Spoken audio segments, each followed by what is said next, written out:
केंद्र सरकारने petrol, diesel तसेच घरगुती सिलेंडरच्या किमती वाढवून सर्वसामान्य माणसाला लाहीलाही करून जीवन जगणे कठीण केले आहे.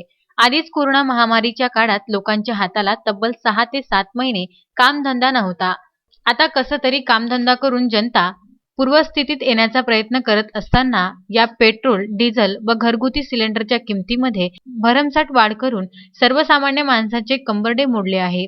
याचा तीव्र निषेध म्हणून शिवसेना शाखा तिवसाच्या वतीने तिवसा येथे 5 फेब्रुवारी रोजी सायकल रॅली काढण्यात येऊन तिवसा तहसील कार्यालयावर शिवसैनिक धडकले.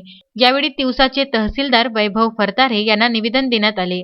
केंद्र सरकारचा तीव्र स्वरूपात निषेध करण्यात आला. यावेळी या सायकल रॅलीमध्ये प्रामुख्याने शिवसेना अमरावती उपजिल्हाप्रमुख तथा नगरसेवक तिवसा नगर पंचायत प्रदीप गौरखेडे, नगरसेवक धनराज थूल, नगरसेवक किशोर सातपुते, ज्येष्ठ नागरिक दत्ता मालोदे, रमेश वानखडे, रहीम शहा, अण्णा पडोळे, बबलू ठाकरे, गणेश डोळस, आकाश बावरी, गजानन फागणे, जनार्दन वानखडे व बहुसंख्येने शिवसैनिक उपस्थित होते.